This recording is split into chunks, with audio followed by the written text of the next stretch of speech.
오늘은 성령 강림절입니다. 성령 강림절은 이제 교회가 시작된 생일과 같은 날이다, 이렇게 생각하셔도 맞습니다.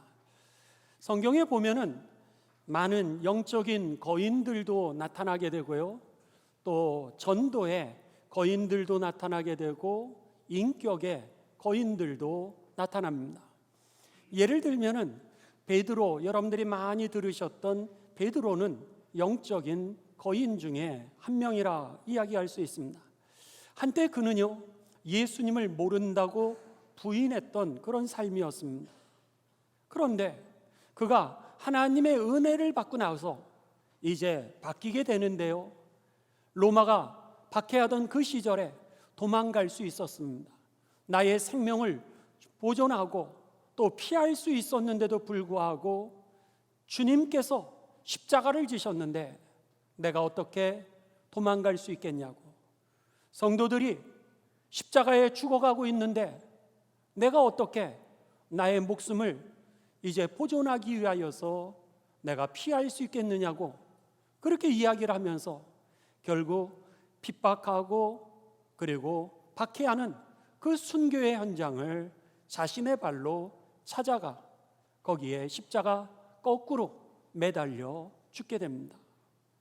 베드로인들, 여러분, 자기의 목숨이 아깝지 않았겠습니까?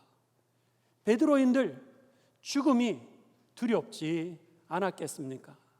그런데도 불구하고 주님이 걸어가신 길, 그가 선택할 수 있었던 것은 바로 믿음의 용기였다라고 하는 겁니다. 뿐만 아니라 우리들이 잘 알고 있는 바울 사도 같은 경우는 전도의 여러분 거인이라 할 수 있습니다.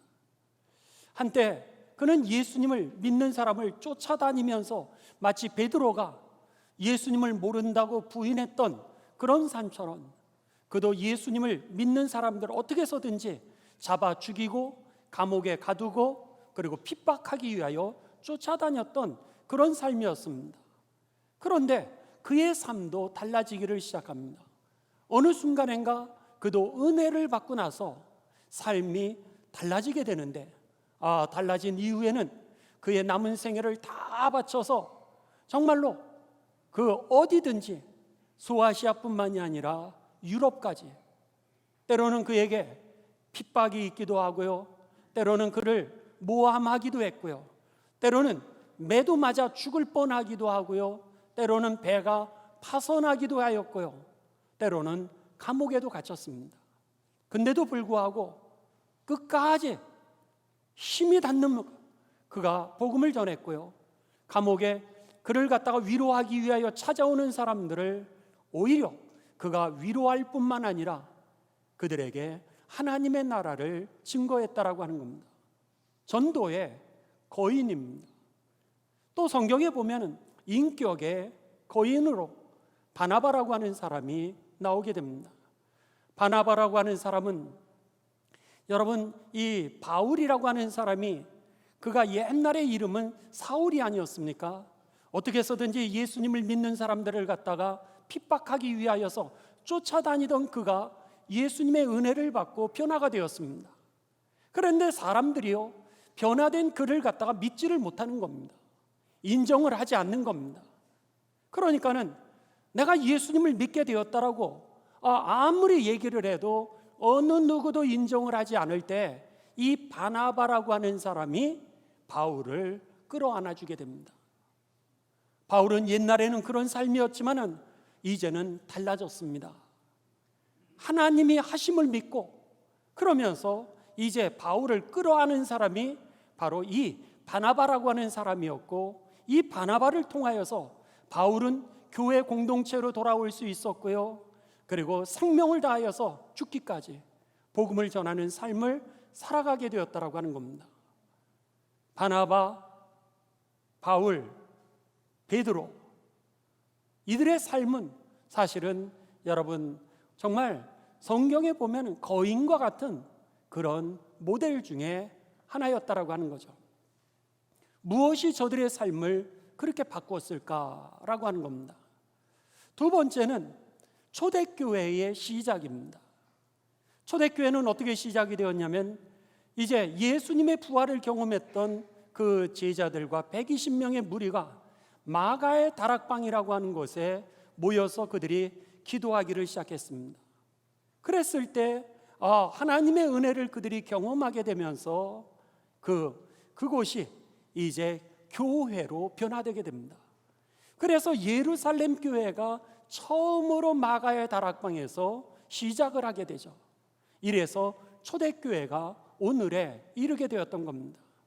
또 여러분, 우리 교회는 감리교회입니다.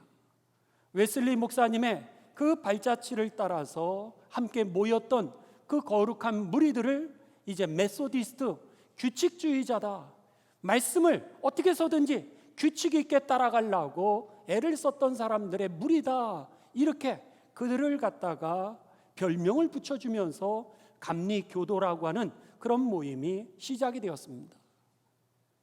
오늘은 감리교회의 시작 생일이요, 또 기독교 이 초대교회가 시작한 생일이요, 더 나아가 영적인 그런 거장들이 일어났던 그런 사건이 있었던 날이다 라고 우리들은 쉽게 얘기할 수 있을 겁니다. 도대체 무슨 일이 있었기에 그들에게 그러한 역사가 일어났을까? 놀라운 것은요, 그들의 공통점은 하나같이 성령이 충만하였다라고 하는 겁니다. 저들에게 하나님의 은혜, 성령이 임하게 되었을 때 베드로의 삶이 달라졌고요, 사울의 삶이 달라지게 되며 바울이 되었고요, 그리고 바나바가 그들을 끌어안을 수 있게 되었고요, 그리고 초대교회가 시작이 되고 오늘 감리교회가 시작되었다라고 하는 것이죠. 그러기에 여러분, 우리들의 삶을 이끌고 우리들의 삶을 변화시키시고 우리들의 삶을 통하여 하나님의 뜻을 이루는 능력은 우리의 개인의 능력에 있었던 것이 아니라 성령의 답이라고 하는 것이 저와 여러분에게 깨달아지게 되시기를 주님의 이름으로 축원합니다. 하나님의 은혜가 우리들의 삶 가운데 개입하기를 시작했을 때에 우리들의 영성도, 우리들의 믿음도, 우리들의 인격도, 우리들의 모임도 달라지기를 시작했다라고 하는 것이죠. 이것이 바로 오늘 본문의 말씀입니다. 오늘 본문 말씀, 여러분 성경을 우리 다 같이 찾도록 하겠습니다. 사도행전 2장 1절부터 우리들 함께 보시도록 하겠습니다.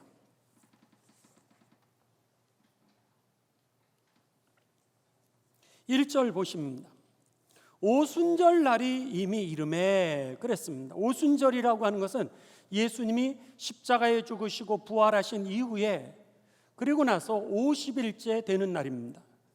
50일째 되는 날에 그들이 다 같이 한 곳에 모였더니 예수님께서 예수님의 12 제자와 예수님을 따르던 무리들에게 이렇게 말씀하셨습니다.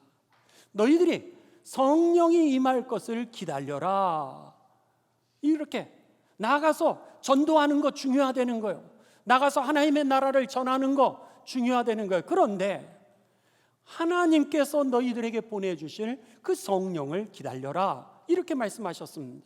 그래서 마가의 집에 모여서 함께 예배하고 기도합니다. 2절입니다. 호련히 하늘로부터 급하고 강한 바람 같은 소리가 있어 그들이 앉은 온 집에 가득하며 마치 불의 혀처럼 갈라지는 것들이 그들에게 보여 각 사람 위에 하나씩 임하여 있더니 그들이 다 성령의 충만함을 받았다 그랬습니다. 그들이 찬송하고 기도하던, 그리고 예배를 드리던 가운데 성령이 임하게 되었던 겁니다. 성령이 임하게 되면서 그들에게 마치 불의 혀처럼 갈라지는 하나님의 능력을 그들이 경험하게 됩니다. 여기에 보면 하늘로부터 그랬습니다. 2절에 하늘로부터, 성령은 어디서 오는 거예요? 하늘로부터 오는 겁니다. 하늘로부터 하나님께서 성령을 보내주시는 가운데 우리들에게 임하였더니 그들이 성령을 충만하게 받으면서, 그러면서 이제 성령이 말하게 하심을 따라 다른 언어들로 말하기를 시작하니라. 다른 나라의 언어를 이야기하기를 시작하게 됩니다. 그러면서 이제 5절부터 계속해서 그들이 각기 다른 나라의 언어를 가지고서 복음을 전하는 그 역사들을 성경은 기록하고 있습니다. 여러분 기억하시 바랍니다. 하나님의 은혜, 성령이 우리들의 삶의 능력이요, 내 삶을 이끌어 가시고 변화시키는 해답이라면, 오늘 초대교회를 본다면 기도할 때, 예배를 하나님 앞에 올려드릴 때, 찬송을 할 때 성령이 임했음을 기억하시면서 예배에 성공하는 삶이 되시기를 주님의 이름으로 축원합니다. 기도하는 삶이 되시기를 주님의 이름으로 축원합니다. 이 예배 가운데, 말씀을 듣는 가운데, 우리가 기도하는 가운데 성령이 임했다라고 하는 것이죠. 그랬는데 성령이 임하니까 그들이 방언을 말하기를 시작합니다. 성경에 보면은 방언이라고 하는 것이 두 종류로 나오고 있습니다. 오늘 성경 말씀 사도행전 2장부터 나오는 이 방언은요, 이 다른 나라의 언어를 방언이라고 그랬습니다. foreign language라고 그러죠. 그가 유대인임에도 불구하고 각국에서 예루살렘으로 이제 예배를 드리러 온 사람들의 그 각국의 언어로 그들이 복음을 전하기를 시작합니다. 첫 번째, 성경에 나오는 방언은요, 외국 언어입니다.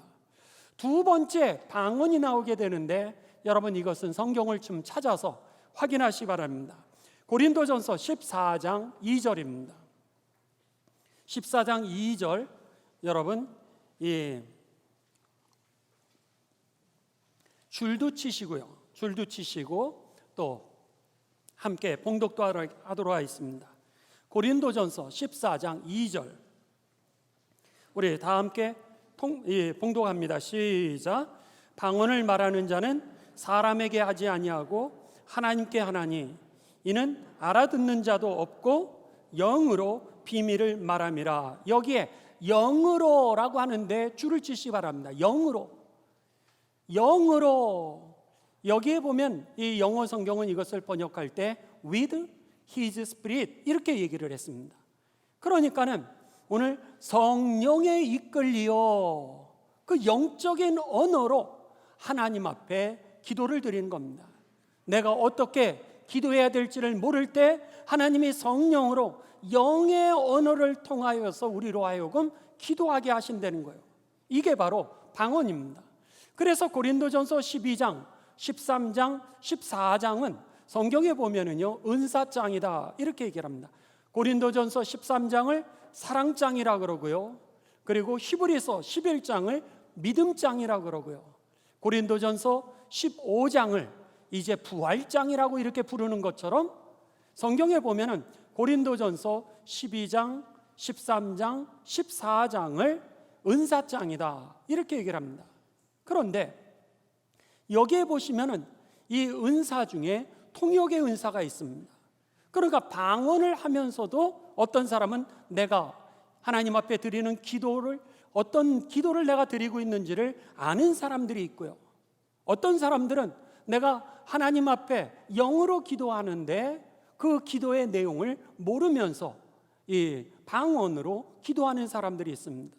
그랬을 때 오늘 성경은 아무튼 방언은 두 가지인데, 하나는 외국 언어, 하나는 영으로 하는 기도를 방언이라고 이야기합니다.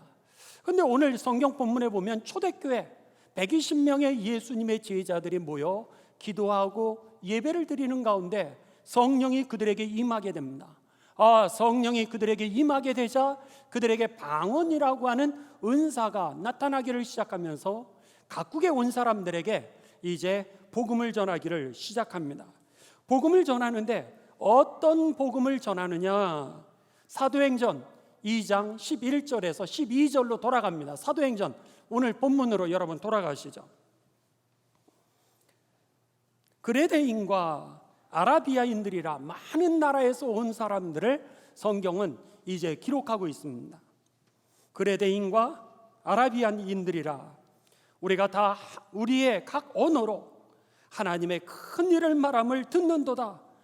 세계에서 예루살렘의 성지 순례를 오고 예배를 드리러 왔던 이들이 이 120명의 문도들을 통하여서 자기네 나라의 언어로 하나님이 하신 일을, 무엇을요? 하나님이 예수님을 통하여서 하신 일이죠. 예수님을 통하여서 하신 일이 뭡니까? 하나님이 예수님을 통하여 우리의 죄의 문제를 해결하신 일입니다. 우리의 죄의 문제를 해결하신 일을 그들이 듣게 되고요, 우리의 죽음의 문제를 해결하신 일을 그들이 듣게 되고요, 하나님의 자녀가 될 수 있는 그런 특권을 주신 하나님의 그 일을 그들이 듣게 되고, 하나님 나라가 실제라고 하는 사실을 그들이 듣게 되고요, 그리고 십자가에 죽고 부활하신 그 예수님께서 반드시 다시 오실 것이라고 하는 하나님의 그 계획을 그들이 듣게 되는 겁니다. 그들이 깜짝 놀라게 되었던 거예요. 어떻게 이 무식한 촌사람들을 통하여서 각 나라의 언어로 우리가 이 하나님께서 행하신 이 일을 들을 수 있을까? 그들이 놀라게 되었던 겁니다. 그러자 이번에는 베드로가 일어나기를 시작합니다. 그들이 깜짝 놀라고 있었을 때 사도행전 2장 21절입니다. 여러분이 이것은 다 같이 봉독도 하고 줄도 치고 또 동그라미도 치시고 외우시기 바랍니다. 자, 베드로가 그 안에서 일어나서 이렇게 선포하기를 시작합니다. 다 같이 시작. 누구든지 주의 이름을 부르는 자는 뭐하리라? 구원을 받으리라. 베드로가 일어나더니 누구든지, 부자든지 가난한 자든지 성공한 사람이든지 실패한 사람이든지 오늘 건강한 사람이든지 병든 사람이든지 상관없다는 거예요. 누구든지 예수님의 이름을 부르는 자는 결코 구원을 잃어버리지 아니하리라. 이렇게 말씀하는 겁니다. 누구든지 주의 이름을 부르는 자는 어떤 상황 가운데 속에서도 구원을 받게 되리라. 여러분, 그렇게 되는 것을 경험하게 되시길 주님의 이름으로 축원합니다. 오늘 우리들은 물질이 나를 구원하고 남편이 나를 구원하고 아내가 나를 구원하고 환경이 나를 오늘 이 위기 속에서 건질 거리라 이렇게 생각하는데, 오늘 베드로는 그렇게 선언하지 않습니다. 뭐라 그래요? 예수 그리스도가 오늘 나를 어떤 환경 속에서도 구원해 주신다는 거예요. 그것을 그들이 담대하게 선언하는 거예요. 지금 여러분 생각을 해보십시오. 베드로가 지금 하나님의 복음을 선언하는 자리는요, 유대인들이 예수님을 믿는 사람을 잡아서 어떻게 해서든지 감옥에 가두고 죽이려고 하는 그런 자리입니다. 쫓아다니고 있는 자리예요. 예수님의 이름을 전하지 말라고 협박하는 그런 자리입니다. 그런데 여러분, 목숨이 왜 안 두려웠겠습니까? 목숨이 왜 아깝지 않았겠습니까? 그들이 체포될까 봐 여러분 무섭지 않았겠습니까? 근데도요, 거기서 담대하게 일어나서 누구든지 주의 이름을 부르는 자는 구원을 얻으리라, 이렇게 선포하고 있는 겁니다. 그러자 더 놀라운 일들이 일어나기를 시작합니다. 사도행전 2장 41절에서 42절입니다. 그 말을 듣는 사람들은 세례를 받게 되고요, 그리고 그날에 신도의 수가 3,000명이나 예수님을 영접하게 됩니다. 더 나아가서 그들이 사도의 가르침을 받아 서로 교제하고 떡을 떼고 그리고 오로지 기도하기에 힘쓰게 되었다라고 하는 겁니다. 자신의 것을 나눠주기를 시작합니다. 여러분, 우리가 가지고 있는 물질을 나누는 게 얼마나 어렵습니까? 그런데 현대 사회는 물질보다도 시간을 나눠주는 게 더 어렵다라고 합니다. 그런데 그들의 시간을 나눠주고 그들의 삶을 나눠주는 기적들이 나타나기를 시작했다라고 하는 거죠. 그렇습니다. 이것이 바로 성령의 역사였던 것입니다. 오늘 교회가 부흥하는 것도 여러분 목사가 잘해서 되는 것도 아닙니다. 여러분이 열심히 해서 되는 것도 아닙니다. 우리는 그저 주의 나라를 향하여서 열심으로 믿음으로 달려갈 때 성령의 기름 부으심이 임할 때에 여러분 교회가 부흥되게 될 줄을 믿습니다. 여러분의 섬김에 하나님의 열매가 임하게 될 줄을 믿습니다. 하나님이 하시는 일이었다는 거예요. 초대교회가 120명이 모였던 교회가 3,000명으로 이렇게 부흥하기를 시작했던 것이죠. 그러면서 초대교회가 이 고난받던 그 시절에 빛이 되고 소금이 되었던 것입니다. 여러분, 예수님의 제자들이 예수님을 알고 있었죠. 또 예수님의 제자들 12제자 말고도 다른 제자들도 예수님을 열심히 따라다녔었습니다. 그런데 도대체 성령을 받는 사건과 예수님을 따라가고 예수님을 믿으려고 했던 거와는 무슨 차이가 있나라고 하는 겁니다. 그랬을 때 예수님을 믿었을 때 세례 요한은 이렇게 얘기합니다. 물 세례를 받는 것이다. 그런데 내 뒤에 오시는 예수님이 계시는데 그 예수님은 너희에게 무엇을 주실 거냐면 성령으로 세례를 주실 거라는 거예요. 오늘 물 세례라고 하는 것은 어떻게 보면은 오늘 예수님의 자녀로 처음으로 응해 그러면서 태어나는 사건입니다. 죄의 문제를 해결 안 받고요, 원죄의 문제를 해결 안 받고요, 하나님의 자녀가 되는 사건이 우리가 예수님을 믿게 되는 순간이었던 거예요. 그런데 여러분, 인생이 그게 다 아니잖아요. 태어났으면 그 다음부터 자라나야 되는 겁니다. 그런데 자라나면서 열매를 맺을 수 있는 능력을 누가 주시냐면 바로 성령님이 주시게 되는 거죠. 그래서 어린아이의 신앙은 이제 막 태어난 신앙이라면, 죄 사함을 받고 거듭나게 되었다면 그 다음부터는 열매 맺을 수 있는 이제 어른의 신앙으로, 성숙한 신앙으로 성령의 능력이 임하게 되면서 우리들이 어른스러워지는 삶이 된다라고 하는 겁니다. 한 번은요, 제가 1991년으로 기억을 합니다. 91년에 이제 일본에 단기 선교를 갔었습니다. 단기 선교를 갔다가 이제 우리 팀들은 한국으로 돌아오게 되고 저는 며칠을 더 머물게 되었습니다. 혼자 있을 때 일식집 점심을 먹으러 우동집에 들어갔습니다. 우동집에 들어가서 우동을 시켜서 먹는데 우동에 단무지를 몇 개를 주냐면 3개를 주는 거예요. 한국에서는 여러분 단무지를 많이 주지 않습니까? 3개밖에 안 주는 거예요. 그래서 제가 이 국수를 먹으면서 그리고는 금방 이 3개 단무지를 다 먹고 말았어요. 그리고 나서는 다시 부탁을 했습니다. 단무지 좀 더 주세요. 그리고는 이제 단무지를 더 달라고 그랬더니 아마 2개를 주는 거예요. 아이고, 일본 사람들 참 째째하다, 짜다, 이제 그런 생각을 하면서 그 2개를 가지고서 이제 먹었습니다. 물론 이걸 먹고 더 달라고 싶은 마음은 굴뚝 같았는데 2개를 주니까 더 달래기가 뭐한 거예요.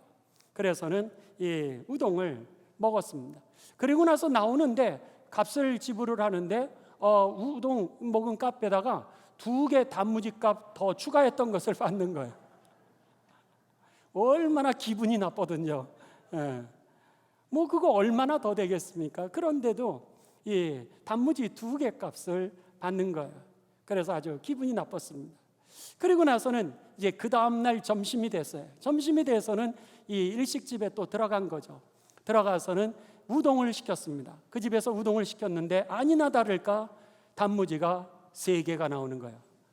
그러니까는 제가 그 단무지 3개를 보면서 이걸 먹고 또 시키면 또 값을 더 달라 그러겠구나, 그런 생각이 되니까 그것을 아껴서 먹기를 시작했습니다. 그래가지고는 국수 먹고 그 다음에 국물 한번 마시고 그리고 단무지를 아껴서 조금을 이렇게 비워서 이제 먹었어요. 이렇게 해서 먹다 보니까 국수를 다 먹었는데 하나가 단무지가 남았어요. 얼마나 아깝던지. 여러분, 제가요 거기서 깨달은 것은 한국에서 내가 식당에서 먹었다면 아줌마 더 주세요, 사장님 더 주세요, 이렇게 하면서 작다라고만 생각했을 텐데 3개를 가지고서 먹어야 된다고 생각을 하니까 충분히 먹고도 남도록 경영이 되더라고요. 이게 바로 성숙한다, 어른스럽다라고 하는 그런 표현일 겁니다. 우리가 영적으로 어린아이로 태어나게 됩니다. 그 다음에는 성장을 해야 되는 거예요. 하나님 나라의 열매를 맺어야 되는데 어떻게 인격의 거인이 되겠냐는 거예요. 왜 우리들에게 어려운 일이 없겠습니까? 왜 우리들에게 분노가 없겠습니까? 그런데 성령의 그 은혜를 통하여서 내 분을 다스리는 능력, 여러분 전도가 얼마나 어렵겠습니까? 그런데도 불구하고 전도의 거인이 되는 능력, 아니 내 목숨 아깝지 않겠습니까? 그런데도 불구하고 오늘 십자가의 길을 선택하는 그 능력, 그것은요 어린아이가 할 수 있는 것이 아니라 오늘 믿음을 경영할 수 있는 그 성숙한 그리스도인들이 할 수 있다라고 하는 겁니다. 그래서 성경에서 뭐라 그래요? 지혜로운 자는 하나님이 주신다라 그랬던 거죠. 지혜는 나에게 있는 것이 아니라 오늘 하나님이 주시는 것이라고 그렇게 잠언서를 통하여 누누이 우리들에게 가르쳐 줬던 겁니다. 여러분의 담배 피는 문제, 여러분 내 힘으로 끊으실 수 있으시던가요? 어렵습니다. 참 어렵습니다. 술을 끊는 문제, 여러분 내 힘으로 끊어지나요? 어렵습니다. 그런데요 어느 날 그냥 담배가 쓴 거예요. 그러니까 끊어지는 겁니다. 어느 날 술이 안 받는 거예요. 그러니까 술이 끊어지게 되는 것이죠. 오늘 초대교인들이 그랬던 겁니다. 영적인 거인이라고 하는 거, 전도의 거인이라고 하는 거, 믿음의 거인은 그냥 세워지는 것이 아니라 예수님을 사랑하되 여러분 능력 세례를 받으시길 주님의 이름으로 축원합니다. 이 능력을 하늘로부터 힘입을 때 나도 모르는 사이에 여러분 내가 성숙한 그리스도인으로 자라나게 되면서 오늘 초대교인들을 보십시오. 저들이 모여서 기도할 때에 능력이 임하게 되니까 방언이 나타나게 되었던 거죠. 방언이 하면서 그들이 어떻게 돼요? 각 나라의 각가의 상황에 따라서 복음을 전할 수 있도록 되었고요. 그리고 하나님이 하신 그 일을 담대하게 전할 수 있게 되었던 것이고요. 그리고 교회는 부흥하게 되었고 삶은 변화되었던 것이죠. 결국 오늘 저들이 어린아이의 신앙에서 성숙한 그리스도인으로 변화되는 그 과정에는 이 성령의 능력이 그들에게 임했을 때, 그렇기 때문에 여러분 능력을 받아야 되는 겁니다. 은혜를 받으시기를 주님의 이름으로 축원합니다. 예수님께서요 이제 십자가에 달려 돌아가시기 전날 밤이었습니다. 십자가에 달려 돌아가시기 전날 밤에 제자들하고 12명이서 이제 둘러앉아서 최후의 만찬을 하셨어요. 그리고 제자들의 발을 씻겨주십니다. 최후의 만찬을 통하여서는 나를 기억해라 이렇게 말씀하셨고요. 제자들의 발을 씻겨주시면서 너희도 가서 이렇게 살아라 이렇게 말씀을 하셨습니다. 그리고 나서 두 가지를 약속하십니다. 이제 내일이면 십자가의 죽음을 경험하시게 될 터인데, 십자가에 죽으실 터인데 제자들에게 두 가지를 약속하십니다. 예수님의 유명한 고별 설교인데 이 예수님의 유명한 고별 설교는 요한복음 14장, 15장, 16장, 17장이 예수님의 마지막 고별 설교의 내용입니다. 여러분들 집에서 2주간에 꼭 성경을 읽으시되 요한복음 14장부터 17장까지 예수님의 고별 설교를 한번 꼭 읽어보시 바랍니다. 그런데 마지막 고별 설교를 하실 때 예수님이요 두 가지를 꼭 약속하십니다. 자, 그 약속을 한번 보시도록 하죠. 여러분 요한복음 14장으로 갑니다. 요한복음 14장 13절 14절입니다.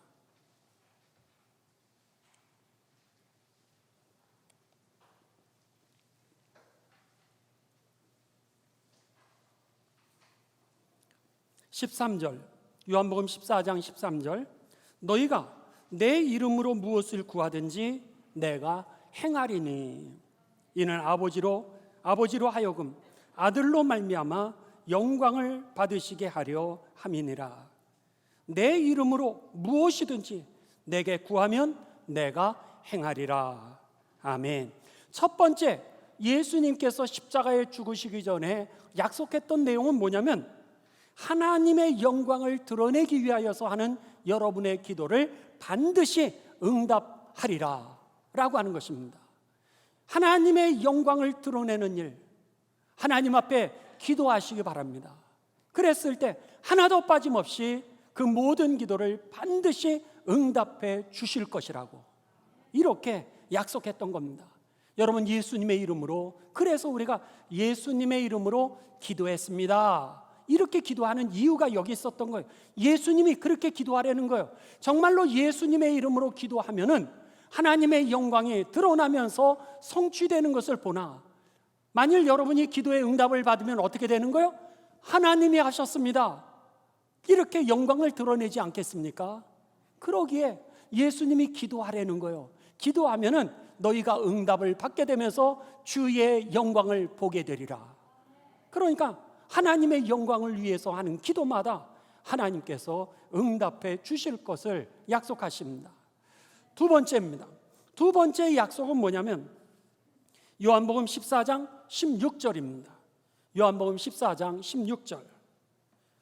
내가 아버지께 구하겠으니 그가 또 다른 보혜사를 너희에게 주사 영원토록 너와 함께 있게 하리라 그랬습니다. 여기에 보혜사, 보자는요 우리를 보호한다라고 하는 보자고요, 해자는 은혜 해자입니다. 우리를 보호하시고 그 다음에 은혜를 베풀어 주시고 그 다음에 사자는 스승사자입니다. 그래서 우리를 가르쳐 주신다는 거예요. 예수님께서 두 번째 하신 약속은 뭐냐면 보혜사, 너희들을 보호해 줄 거고 너희들에게 은혜라고 하는 것은 하늘의 선물을 주신다라고 하는 그런 표현입니다. 하늘의 선물을 주시고 그리고 더 나아가 너희들에게 갈 길을 가르쳐 주시는 이 보혜사를 너희에게 보내주리라, 이렇게 말씀을 하셨습니다. 그러니까 여러분, 우리를 갖다가 이제 보호해 주시니까는 그분이 늘 우리와 함께 있기 때문에 17절에 이 보혜사 성령을 다르게 별명을 붙여주는데 뭐라 그래요? 그는 진리의 영이라 그랬습니다. 진리라고 하는 것은 어떤 상황 속에서도 우리를 구원하시는 하나님의 능력을 진리라 그럽니다. 그러니까는 오늘 어떤 상황 속에서도 우리를 구해 주시는 그 보혜사 성령이 우리와 함께 있다는 거예요. 그는 진리의 영이라 세상은 능히 그를 받지 못하나니 이는 그를 보지도 못하고 알지도 못함이라. 그러나 너희는 그를 아나니 그는 너희와 함께 거하시고 너희와 함께 거하시고 너희 속에 거하시리라. 이렇게 말씀을 하는 겁니다. 보혜사 성령으로 너희와 함께 할 거야. 그래서 너희가 어떤 상황이든지 내가 너를 건져줄 거야.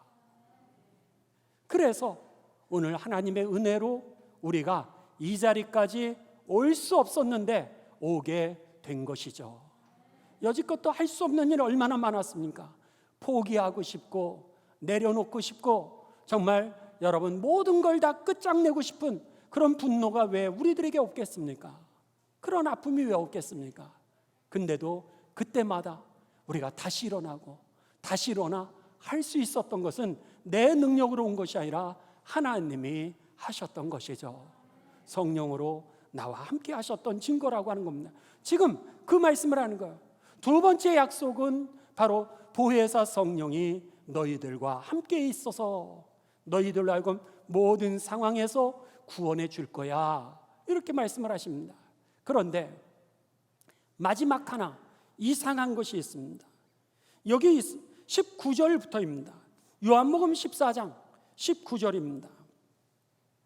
18절부터 보면은 내가 너희를 고아와 같이 내버려 두지 아니하고 너희에게로 오리라. 그러면서 19절에 조금 있으면 세상은 나를 다시 보지 못할 것이로되, 예수님이 십자가에 달려 죽으시는 겁니다. 너희는 나를 보게 될 거라는 거예요. 너희는 나를 보리니 이는 내가 살아있고 너희도 살아있겠습니다. 너희도 살리라, 이런 말씀을 하세요.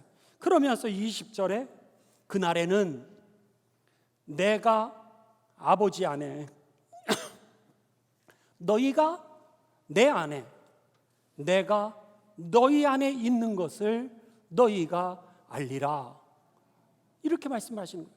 성령이 오셔서 그분이 나를 진리의 영 건져내실 뿐만 아니라 동시에 어떤 일이?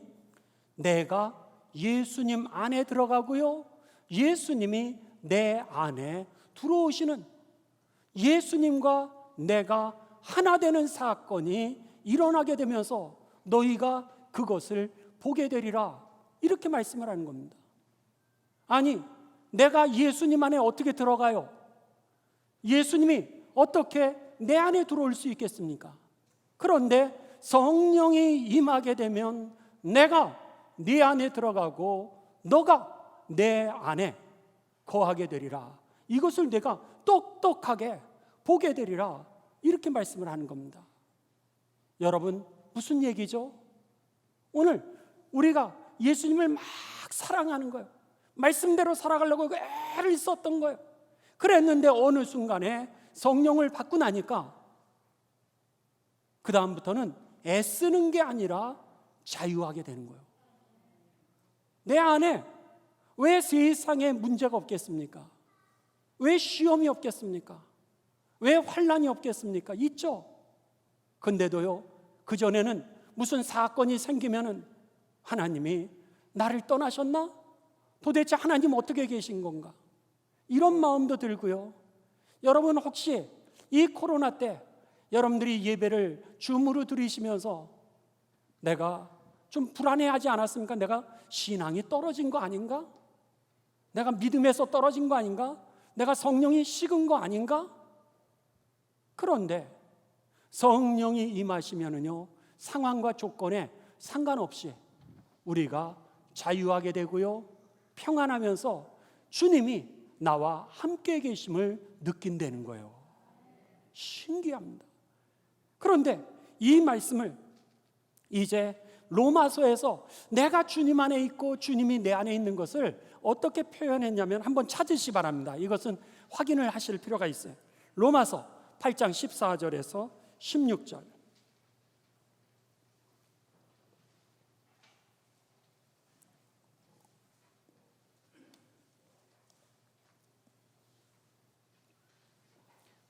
로마서 8장 14절에서 16절. 무릇 하나님의 영으로 인도함을 받는 사람은 곧 하나님의 아들이라. 하나님의 영이라고 하는 것은 성령이죠. 성령으로 인도함을 받는 사람은 곧 하나님의 아들이라.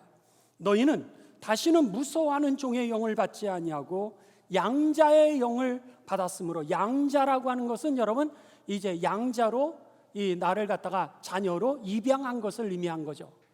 예수님을 믿으면서 우리가 하나님의 자녀로 입양이 되게 됩니다. 양자의 영을 받았으므로 우리가 그 다음부터 아빠, 아버지라고 부르짖느니라. 아빠라고, 하나님을 아빠, 아버지라고 부르기를 시작한다는 거예요. 그러면서 성령이 친히 우리의 영과 더불어 우리가 하나님의 자녀인 것을 증언, 내게 성령이 말씀하신 것을 내가 듣게 된다는 거예요. 신기합니다. 성령이 임하시면서 내 안에 달라진 게 있는데 그게 뭐냐면 하나님과의 관계가 달라졌다는 거예요. 그전에는 예수님을 사랑하기도 하고 예수님을 좋아하기도 하고 예수님을 따라가는 그런 어린아이로 태어났던 신앙이었는데 성령이 내게 임하게 되면서 하나님과의 관계가 아빠, 이런 모습, 엄마, 이렇게 부르는 모습으로 달라졌다는 거예요. 여기에 아빠라고 하는 단어는 아람어입니다.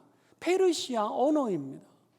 그런데 이 페르시아 언어 아빠라고 하는 단어는 오늘 우리들이 쓰는 단어와 똑같이요, 아버지하고 내가 하나라고 하는 느낌을 가지는 그런 단어입니다. 어머니, 엄마, 이렇게 그냥 엄마와 내가 하나라고 하는 그런 느낌입니다. 그런데 이 페르시아 언어를 그대로 구약 성경에서 아빠라고 하는 단어로 가져오게 됩니다. 그래서 아부라고 하는 히브리어가 아빠라고 하는 단어가 그냥 이 아빠의 아버지 그 단어고요. 이 아빠라고 하는 단어를 헬라어 신약 성경도 그냥 똑같이 갖고 오게 됩니다. 하나님과 내가 하나 되는 사건을 갖다가 그냥 아빠, 엄마 이렇게 되면서 하나가 되면서요, 놀랍게도 그 다음부터는 내가 하나님을 그냥 신뢰하는 삶이 되었다라고 하는 겁니다. 성령이 내 안에 들으면서 그전에는 내가 잘 믿어보려고 열심히 살아보려고 따라가는 믿음이었는데, 이후로는 내가 하나님을 신뢰하는 믿음으로 바뀌어졌다라고 하는 겁니다. 이것을 신학자들은 뭐라고 표현하냐면 내적 일치다, 그런 표현을 합니다. 하나님 내 안에, 주님 내 안에, 내가 주님 안에 있으면서 어떤 상황 속에서도, 가난해도, 암에 걸려도, 죽음이 가까이 와도 담대하고 자유하고 평안한 거예요. 그러고 나서 내 생각에, 내 마음에요, 성령이 내게 말씀하시는 음성을 내가 듣게 됩니다. 내 감정에 성령이 말씀하시는 거예요. 내 의지에 성령이 말씀하시는 음성을 듣는 거예요. 그래서는 우리가 때로는 분이 나기도 하고, 때로는 나의 삶을 추스리기 어려운 그런 상황인데도 불구하고 성령이 나를 다스리기를 시작하면서 내 성품이 다스려지게 되고요, 그리고 내 감정이 다스려지게 되고, 내 인격이 다스려지게 되고요, 그리고 내가 하나님의 일을 하기 시작한다는 겁니다. 그전에는 뭘 하는 게 믿음인 줄 알았어요. 그랬는데 이제는 자유와 평안과 그리고 주님과의 동행하심이 내 믿음으로 달라졌다라고 하는 것이죠. 그렇습니다. 오늘 여러분, 성령님이 우리들의 인생의 해답이었던 거예요. 그러기에 인격의 문제도, 성품의 문제도, 전도의 문제도, 오늘 예수님을 따라가는 문제도, 오늘 이 성령을 우리가 힘입었을 때, 은혜가 임하였을 때 여러분의 문제도, 믿음도, 가정도 변화되는 것이죠. 그러기에 오늘 바라기는 여러분, 성령이 해답이라고 하는 이 대답을 갖고 돌아가게 되시기를 주님의 이름으로 축원합니다. 그래서 여러분, 영적인 거인이 되십시오. 영적인 거인이 될 뿐만 아니라 인격의 거인이 되십시오. 또 전도의 거인이 되시고요, 여러분이 서 있는 그 자리가 오늘 가정이면 그 가정이 교회가 되시기를 주님의 이름으로 축원합니다. 여러분이 만나는 사람과의 자리라면 그 만남의 자리가 교회가 되시는 하나님의 역사가 저와 여러분의 삶이 되시기를 주님의 이름으로 축원합니다.